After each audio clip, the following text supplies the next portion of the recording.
Variation in mass with velocity. तो अभी तक हमने जो दो तीन कहानियां देख ली हैं वो कैसा चल रहा है। सबसे पहले हमने देखा कि लाइट की वेलोसिटी कभी चेंज नहीं होगी। स्पेशल थ्योरी ऑफ रिलेटिविटी के शुरुआत में ही हमने बोल दिया कि सी विल नॉट चेंज। अच्छी बात। अब सी विल नॉट चेंज तो हमको लग रहा था कि ओके ठीक है, तो लाइट का प्रॉब्लम है ना कि लाइट की वेलोसिटी चेंज मत हो, हमको क्या करना है। एक सिंपल सिंपल छोटा छोटा फॉर्मुलेशन करने से पता चलता है कि actually length of a body is not constant quantity, so length is variant, है ना। सी इज इनवेरिएंट। ऐसा मत बोला करो कि सी इज कांस्टेंट, है ना। कांस्टेंट की बात नहीं हो रही है, फिर बात हो रही है वेरिएंट की। मतलब एक फ्रेम से दूसरा फ्रेम में जब जाता हूं तो उसका वैल्यू चेंज होता है कि नहीं होता है। तो हम वेलोसिटी ऑफ लाइट को बोलते हैं ये चेंज नहीं होता। ये तो स्पेशल थ्योरी ऑफ रिलेटिविटी का बेसिक पॉजुलेट है। Length of a body, Galileo बोला था कि लेंथ नहीं बदलता है। पेन को कहीं से भी देखो, चाहे रेस्ट फ्रेम में देखो चाहे मूविंग फ्रेम में देखो, पेन का लेंथ उतना ही आएगा।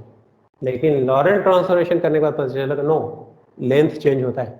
एक फ्रेम से दूसरा फ्रेम में जाने से लेंथ चेंज होता है, इसलिए लेंथ इज वेरिएंट। जो चेंज हो जाता है उसको हम बोलते हैं वेरिएंट। फिर हमने एक चीज और देखी है, time. Time is also variant. ये तो गैलीलियो का पॉजुलेट था, याद है। What was three postulate of Galileo? Galileo बोलता है टाइम इज इनवेरिएंट, टाइम नहीं बदलता। Time interval is invariant, time interval नहीं बदलता।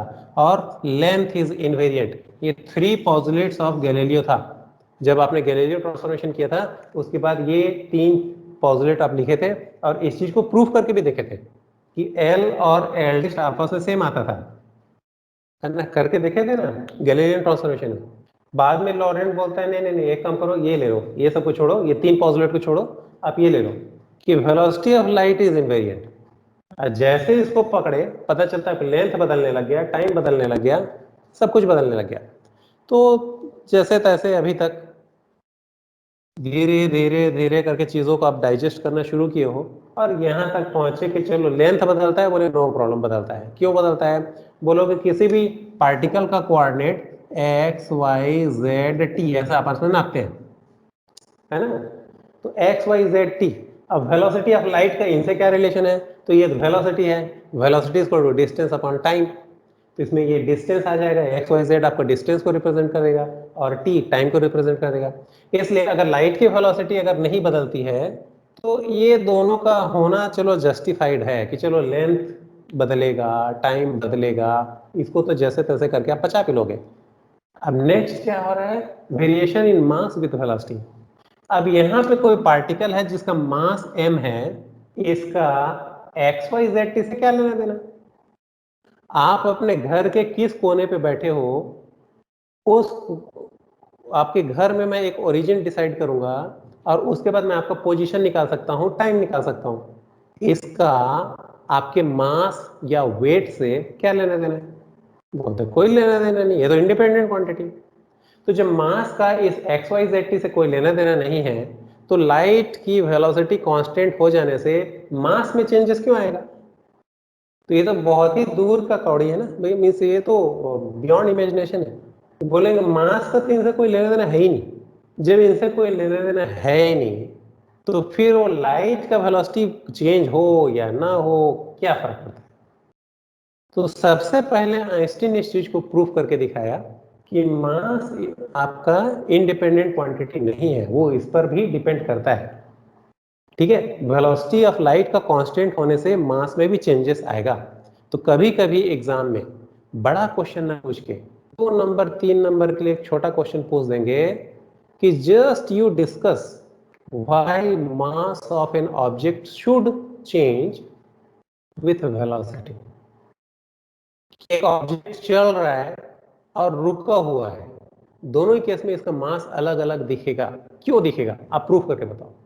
क्योंकि देखने से तो लगता है कि ना तो इसका संबंध सी से है ना तो इसका संबंध एक्स वाई जेड टी से है, then why mass should change. ठीक है, तो इसका जो आंसर है variation in mass with velocity.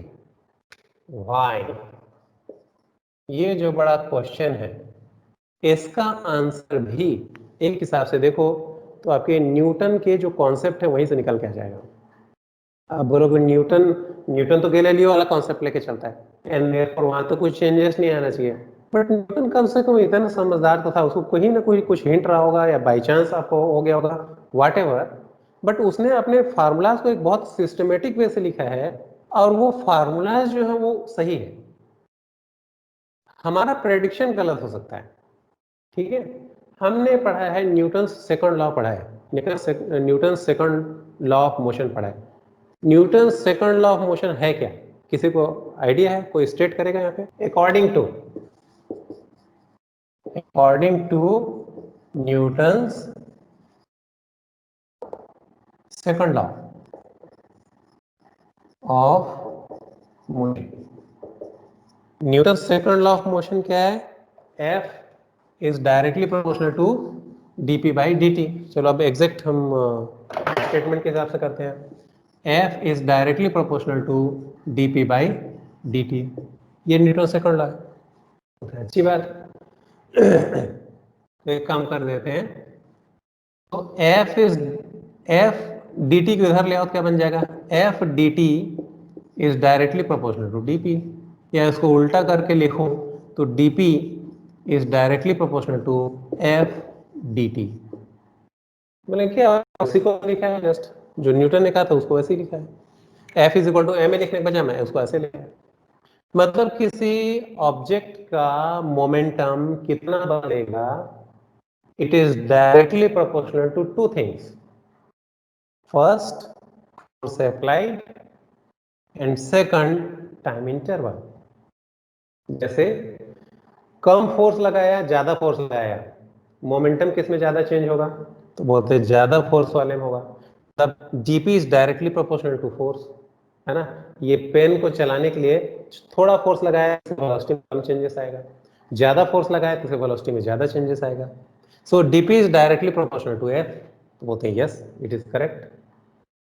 तो जब मैं इसको जब चेक करता हूं तो मैं डीटी को कांस्टेंट रखता हूं। चलो 1 सेकंड तक छोटा फोर्स लगाया, मोमेंटम कम चेंज हुआ। 1 सेकंड तक बड़ा फोर्स लगाया तो मोमेंटम ज्यादा चेंज होगा। तो मैं बोलता हूँ कि dp is directly proportional to F. यहाँ तक कहानी हो गया। अब मैं बोलता हूँ एक काम करो, फोर्स को कांस्टेंट रखो। मैं बोलता हूँ हमेशा 2 न्यूटन का फोर्स लगाओ। तो बोलोगे कम देर के लिए फोर्स लगाएंगे तो धीरे धीरे चलेगा, ज्यादा देर के लिए फोर्स लगाएंगे तो ज्यादा फास्ट चलेगा। मतलब change in momentum is directly proportional to time if force applied is constant, है ना। एंड देयरफॉर आइंस्टीन का यहाँ एक छोटा सा प्रेडिक्शन है, छोटा सा, उसने इसी चीज को थोड़ा आगे लेके गया। अगर मैं, क्या होगा अगर मेरे पास एक बॉडी है, इसके ऊपर मैं एक फोर्स लगाता हूं और वो फोर्स लगा करके हटाना भूल जाता हूं, ठीक है। पहले मैं डी टी 1 सेकंड के लिए लगा के देखा, एक कांस्टेंट फोर्स को 1 सेकंड के लिए लगा के देखा तो पता चलता है सरकने लग जाता है धीरे धीरे धीरे। तो ओके, इसमें मोमेंटम में चेंजेस आया तो डीपी निकाल लिया। मैं उसी फोर्स को 2 सेकंड के लिए लगाता हूं तो पता चलता है तो वेलोसिटी और बढ़ जाएगा, मतलब मोमेंटम और चेंज हो जाएगा और बढ़ेगा। 3 सेकंड करूंगा तो और बढ़ेगा, 4 सेकंड के लिए करूंगा तो और बढ़ेगा। क्या होगा अगर इस फोर्स को लगा के मैं भूल गया और इनफाइनाइट टाइम तक ये फोर्स लगे रह गया, तब क्या होगा? क्या होगा? तो कोई दिक्कत नहीं है, डीपी क्या हो जाएगा? इनफाइनाइट हो जाएगा। So if you see this formula, dp is directly proportional to f dt. This is my equation number 1. So in this equation, if f constant, है ना, if f is constant, तो ये constant हो जाएगा। तो मैं बोल सकता हूं dp is directly proportional to dt. जितना ज्यादा देर तक लगाओगे उतना ज्यादा मोमेंटम बदलेगा, उतना ज्यादा मोमेंटम बढ़ेगा। What will happen if this dt tends toward infinity, है ना? Then if dt tends toward infinity, तो क्या होगा? हम बोलेंगे कोई बात नहीं है, dp tends toward infinity, momentum infinite होने लग जाएगा, इनफाइनाइट की तरफ वो बढ़ने लग जाएगा। तो मोमेंटम को इनफाइनाइट बनाने के लिए क्या करना पड़ेगा? हमको पता है मोमेंटम एक सिंगल बॉडी तो है नहीं, momentum is mass into velocity, and therefore if I write dmv, this tends toward infinity. Okay, मतलब मास इनटू वेलोसिटी का जो प्रोडक्ट है इसको इनफाइनाइट की तरफ जाना चाहिए, इसको इनफाइनाइट हो जाना चाहिए। तक तो देखने में सब कुछ अच्छा अच्छा सूझ रहा है, बढ़िया, अच्छा लग रहा है कि ओके, कहीं तो कोई प्रॉब्लम दिख नहीं रही। Now, if you apply the special concept of concept of special theory of relativity, it says that nothing can move with the velocity of light or greater than velocity of light. मतलब nothing can touch the velocity of light. और इसलिए एक object को मैं F force लगा के infinite time तक मैं भूल जाता हूँ, तो इसका वेलोसिटी तो बढ़ेगा, लेकिन हमको पता है इसके सामने एक बैरियर है, इसके सामने एक स्पीड लिमिट है। वेलोसिटी कैन नॉट क्रॉस सी, ठीक है ना, बट यहां लिखता हूं but v is less than c, velocity का वैल्यू c को क्रॉस कर ही नहीं सकता। फिर ये dm भी इनफाइनाइट कैसे होगा? तो फिर बोलते हैं अच्छा है, तो न्यूटन गलत हो गया, लेकिन न्यूटन सही है। ये जो हम कॉन्सेप्ट पढ़े ये इसको हम बोलते हैं बेसिक लॉज ऑफ फिजिक्स, ये लॉ आपका होल्ड करेगा, ये आपका चेंज नहीं होगा। तो जब ये लॉ सही है और यहां पे मुझे कुछ गलत दिख रहा है कि velocity of the body can not exceed velocity of light, फिर ये इनफाइनाइट होगा कैसे? अगर f को कांस्टेंट रख के, यहां से यहां शुरू किया मैंने कहानी, f को कांस्टेंट रख के dt को मैं इनफाइनाइट कर दूं तो मोमेंटम को तो इनफाइनाइट होना ही है, इसमें कोई डाउट नहीं। तो मोमेंटम इनफाइनाइट करने के लिए अब वेलोसिटी के पास लिमिट है कि वो c को क्रॉस नहीं कर सकता, तो फिर इसको इनफाइनाइट बनाने की रिस्पॉन्सिबिलिटी किसके ऊपर है? हम बोलते हैं the responsibility comes on m। Newton ने बोला है कि m इंटू वी को इनफाइनाइट बना है, उसने ये थोड़ी बोला कि m को इनफाइनाइट कर दो कि v को इनफाइनाइट कर दो, उस समय तो ऐसा कुछ पता ही नहीं था। सो मास इनटू वेलोसिटी का प्रोडक्ट, इसको आपको करना है इनफाइनाइट, और आपको पता है ये v क्रॉस नहीं कर सकता एक लिमिट को, सो रिस्पॉन्सिबिलिटी किसकी? इनफाइनाइट बनाने की, mass. And therefore mass should increase with increase in velocity, और इस टाइप से होना चाहिए कि वो इतना बड़ा हो जाए मास कि वेलोसिटी c को टच ही ना कर पाए। इस होल एंड सोल रिस्पॉन्सिबिलिटी किसके ऊपर आ जाएगी? मास के ऊपर आ जाएगी। तो फिर वो लोग अच्छा हम तो डेली लाइफ में देखते नहीं, हम बाइक चलाते हैं, अगर हम 60 किलो के हैं बाइक चलाते हैं तब भी 60 किलो रहते हैं, हम 120 किलो के नहीं हो जाते। देखेंगे कि कितना वेलोसिटी होने से मास में कितना चेंजेस आना चाहिए, but this is the concept. ठीक है, तो मेरे ख्याल से यहां तक लिख चुके होंगे, है ना। dmv tends toward infinity but v is less than c, therefore m should tend towards infinity, मास का वैल्यू इनफाइनाइट की तरफ जाना चाहिए। ठीक है, तो ये कॉन्सेप्ट था आइंस्टीन का, एकदम सिंपल सा कॉन्सेप्ट, जो जो फार्मूला 300-400 साल से लोगों के आंख के सामने से था, वहीं से उन्होंने निकाल के दिखा दिया कि mass should vary with velocity, mass is not a constant quantity. ठीक है, सो मास बदलेगा, अब क्वेश्चन ये है कितना बदलेगा। So next topic is variation in mass with velocity. Now this concept पहले ये मिल गया question, why mass should change, ये हमारा आंसर होगा, 2 नंबर के लिए पर्याप्त है, है ना। सो अब हमको ये तो पता चल गया कि mass will very with velocity, how much it will very, exact उसके लिए फार्मूला क्या है वो हमको अब निकालना पड़ेगा। ठीक है।